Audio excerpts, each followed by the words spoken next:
Good morning, guys. Welcome back to another video with me, Online Luke. Sorry it's been such a long time since I've made a video. Some of you are probably thinking, you know, been a long time. I didn't know you'd made any.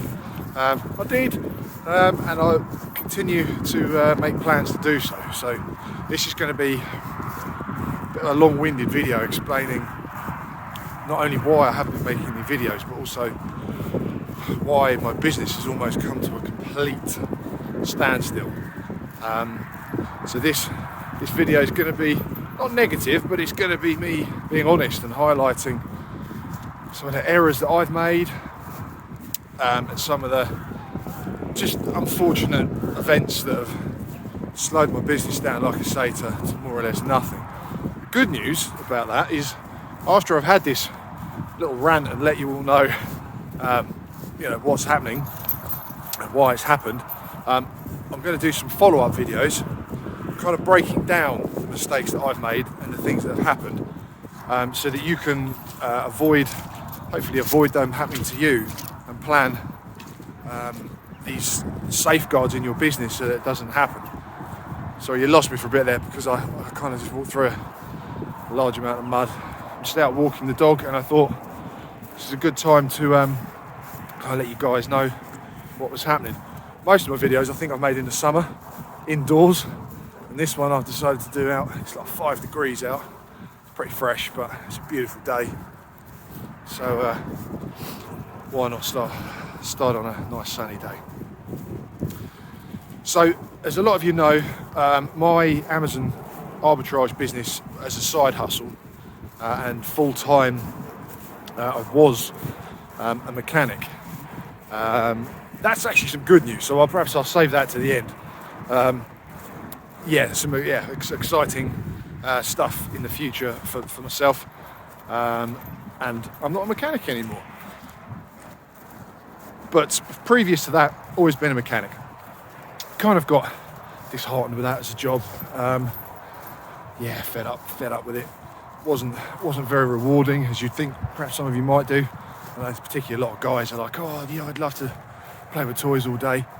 But I guess, as with all jobs, it gets tedious. You don't get rewarded for your hard work, and it's not as rewarding as you'd think. So I'd always wanted to get out of that. Also, the money never changed. I was constantly asking for increases, never coming. So anyway, the last 10 years of being in the motor trade, I did my very best to try and get out. If anyone's watched any of my previous videos or is in the Facebook group, you probably know some of this from my story.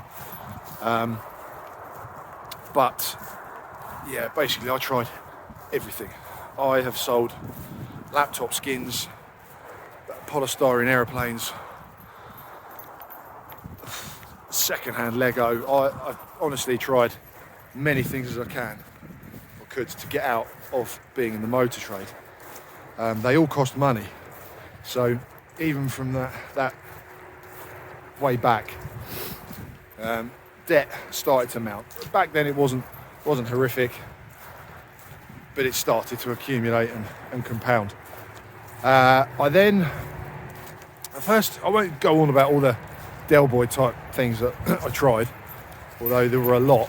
I think when the money really started getting spent was when I started a website called Junior Martial Arts, basically selling martial arts equipment to kids. It was a brilliant site. I really loved it. That then turned into another one called This Is MMA, where I sold adult martial arts equipment as well. At the time, the UFC was massive. The sponsorships were really high with outside companies like Affliction and lots of. So there was lots of opportunity to make money and whatnot. But quickly became apparent that, particularly clothing, but having an actual store that sold products meant you had to stock a lot of things, a lot of numbers, and that really did eat into a debt pile.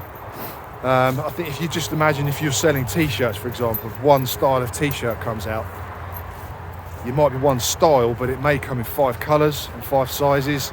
So before you know it, just one t-shirt, You may have to actually stock like 20 items for that one t-shirt, and then you want to stock 5 different t-shirts, you know, 2, 4, 6. Before you know it, you have to have hundreds of t-shirts in stock, you know, and if that t-shirt becomes unpopular or you make a bad buy, you know, you've got a lot of dead stock. And it wasn't my bag. I'm sure I know there's obviously people out there really good at that. I perhaps wasn't one of them. And eventually my wife and I decided that we had to fold it in. We had another little boy on the way, and we couldn't afford to throw any more money at it, and that's really what it needed. So by this point, I'm in quite a lot of debt. You know, we've got a house, we've got 2 kids. My wife is obviously part-time working because she's, you know, awesome mum, dealing with all the day-to-day kiddie problems. So then I think I discovered Arbitrage then. No, that's not right. Discovered private label first. Now I'm not going to slag off private label. I'm not going to say anything negative about it, actually, only that it didn't work for me, and I hit a few massive bumps that flipped me upside down. A couple of the products I chose to do, really good, brilliant products, loads of profit in them, competition was right, everything was right. The second I went to launch them onto the Amazon market, their category changed. There's one, solar lights, the category changed to Christmas lights. I think Amazon had a problem with a fire in a house with some lights, so their light category stuff went all over the place. So that was a problem, because I had a lot of lights that I was ready to go on, and then they just stopped the category. So, you know, bumps in the road, carry on. Another product I started. I've actually still got a loft full of these. Knee sleeves for sports. Yeah, differentiated it, had them, you know, everything good. At the last minute, again, just as I brought them to market, the category changed from sports equipment to medical device. So without spending literally tens of thousands on getting it approved by the FBA in America, and I forget who it was over here, it was dead in the water as well. So at this point, the previous ventures and, you know, day-to-day stuff going on, the debt, it's a problem now. It is a problem. So anything I tried from then on out had to more or less require no input to start with, which is when I discovered Arbitrage, because you can start Arbitrage with £500, £1,000, you know, a small amount of money. So that's why it really appealed to me. Unfortunately for me, I started following an American, basically, route to market. And at the time I started, probably, well, I'm not shocked, I can't remember how long ago that was, but in America at that point, you couldn't not make money doing Arbitrage. There didn't seem to be any way you could not make a lot of money. All you needed to do, according to the videos, was walk into Walmart, buy a load of Nike trainers, take them home, list them, and make 2, 3, 4 times the money back. It seemed to be as easy as it was. The UK, it was a little bit harder at the time. There were obviously people smashing it, but I'd just come into it, so I was learning and feeling my way around. But listening to the some of the people out there saying, you know, you could do this, it's easy, you just got to do this, you just got to do that. Again, I got a little bit deep, a little bit optimistic, and we took on some more debt.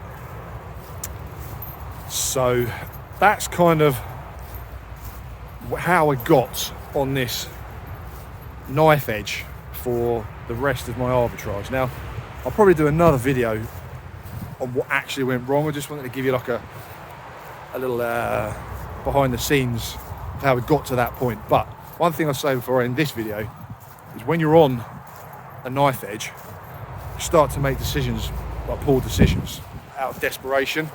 And you've all heard people say, never make a decision when you're angry, never make a decision when you're sad. Well, also stick on that list, never make a decision when you're desperate. because it's just as bad. So yeah, I think I'll leave this video there for now. I did mention at the beginning that I had some good news about this. Maybe I'll stick it at the end of another video because it's not actually now relevant to what I've talked about in this video. But yeah, I better go because my dog's just climbed through a fence and is now, I don't know if you can see her back there, is now trotting off into a field known to be full of cows and the odd bull. So it's a beautiful day. I'm going to go and enjoy it, carry on my walk, and I'll put some content together for you guys to listen to.